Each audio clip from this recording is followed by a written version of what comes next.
What's up, Larry Gang? I'm back with another tutorial. Today we're going to be doing a cross-graduated scissor cut with a low taper. Before cutting any hair, I'm going to go ahead and section off the fringe. As for this haircut, we're going to need more length in the fringe, and we're going to achieve that with some disconnection. Our section starts at the recession areas and they end at the top of the apex, which is the highest point of the head. After that, I'm going to go ahead and start cutting my first diagonal section around his temple area, and this is going to set my initial traveling guide.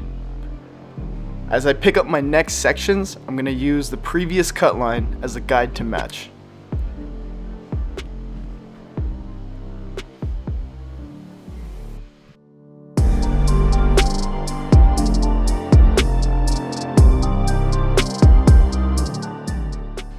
Don't be afraid to move your client's head in order to be in a comfortable position to cut that section.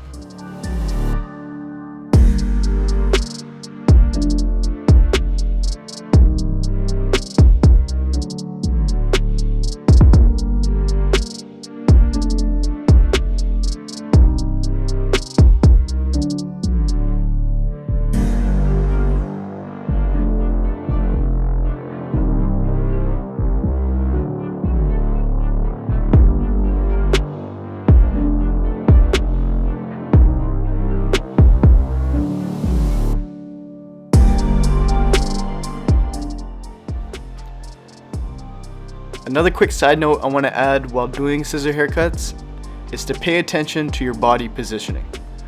You should always make sure you're in a comfortable and ergonomic position to cut sections, and you always want to be in front of the section pulling it towards you. This allows you to maintain consistency throughout your haircut, making sure that you're cutting these sections in a consistent manner.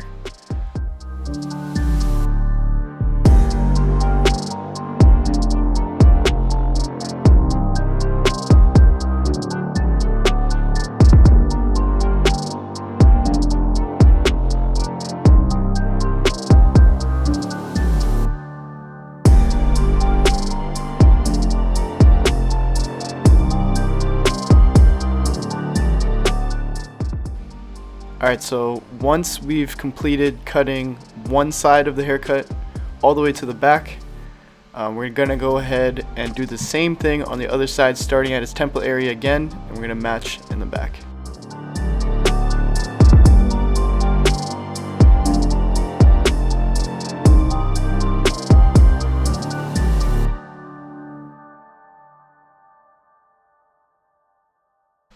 Alright, so now that we're finished one half of the haircut, we're going to go ahead and move to the other side and repeat the exact same steps. We're going to go ahead and cut my initial traveling guide around his temple area and begin to match my next sections to that guide. The reason it's called a traveling guide is because it travels from section to section as opposed to a stationary guide. Alright, a little rule of thumb I like to go by while I'm cutting these sections is I like to maintain a palm to palm cutting. What that means is that my palms are facing each other as opposed to picking up the section and my palm is facing the back of my hand, right? This helps me maintain consistency throughout my cuts.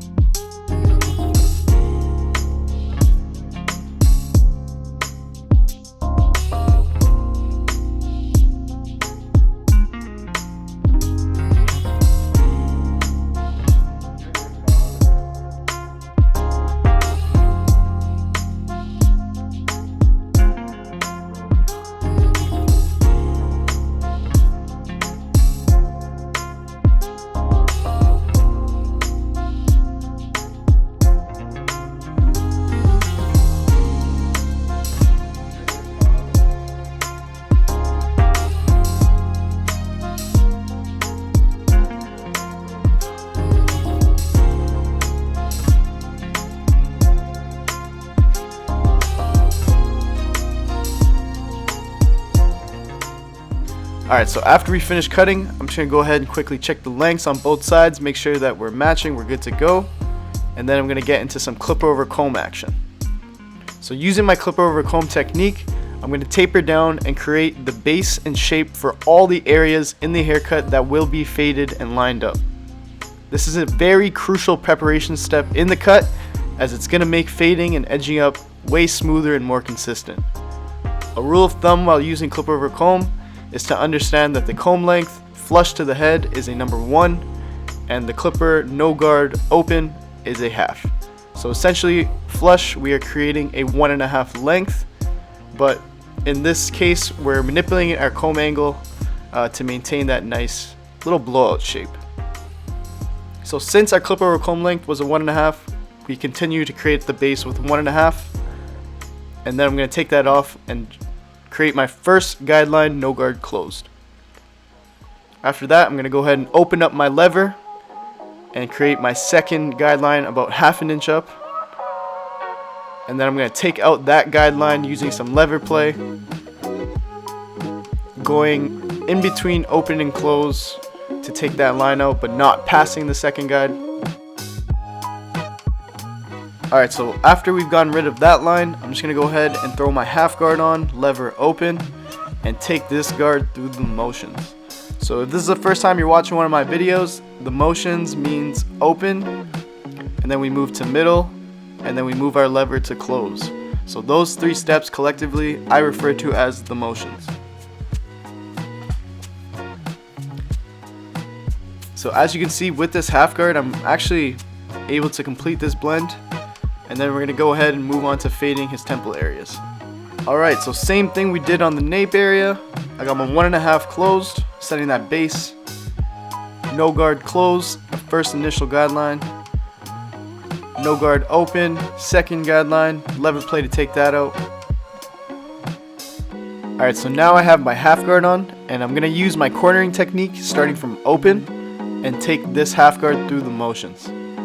So basically, once I finish with this guard, this blend should be complete.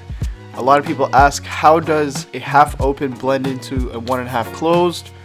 The reason being is because the lever open is a half, and then the half guard is basically a 1, so that blends into 1.5. Alright, so right now I have my hitters out, creating that hook and balding them out, really getting that gradient. After that, I'm going to go ahead and create the cane around his ear, and this is going to set me up for a nice crispy neckline up. Alright, so all the areas that we tapered down using our clipper over comb technique, it's now paying off because we're effortlessly able to create this sharp lineup, this crispy lineup, because everything is already tapered down prep for us. Dang, that's coming out crazy.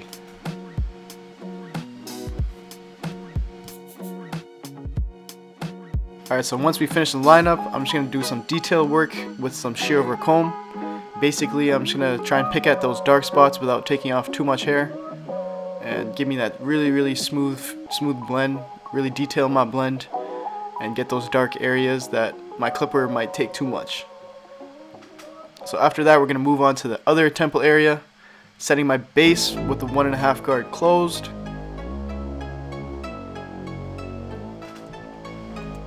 After that, I'm going to set my initial guide closed, no guard.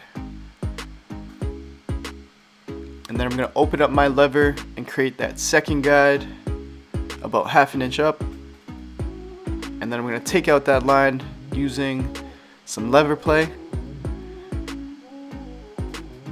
And basically just taking that through the motions, because I went closed, open, and then just in between close and open under that guide. So that guide's out. Alright, so now I got my half guard on, starting from open, and I'm going to take that guard through the motions and complete the blend into 1.5 closed.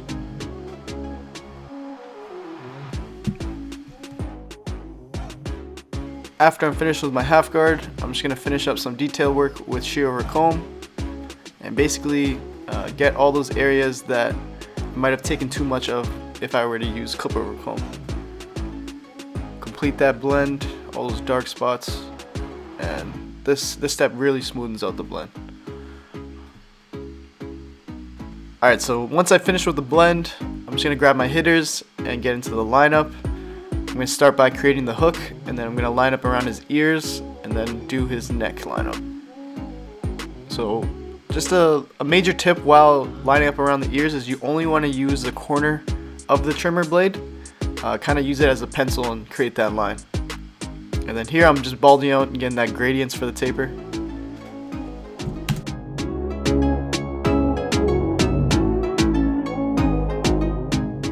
Moving on to the neck lineup, we're just going to go ahead and put that line in. And as you can see, that area is tapered down and it's going to give us a effortless, crispy line, as opposed to if we were to keep that hair long, it would have been much more difficult to achieve that same line.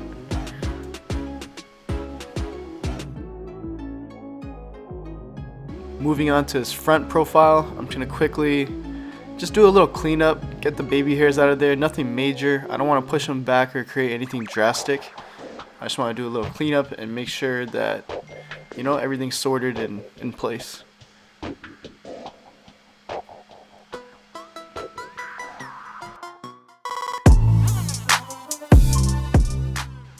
Alright, so here I'm doing some shear over comb with my texturizing scissors. The reason being is because I want to remove that weight line and create a nice transition from the long hair into my blend. When we did clip over comb, it left and established a very hard weight line, so this is how you can remove it using some thinners.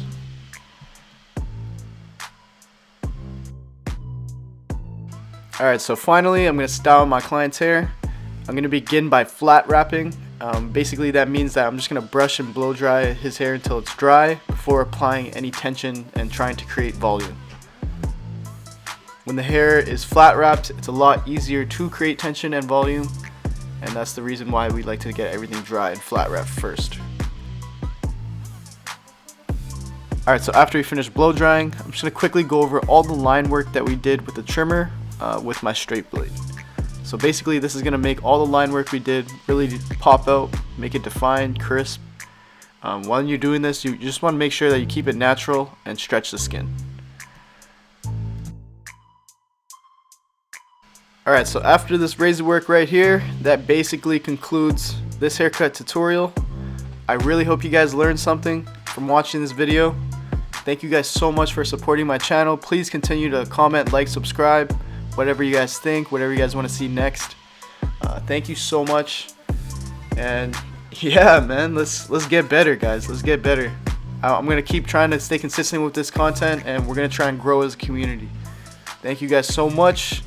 Blurry out.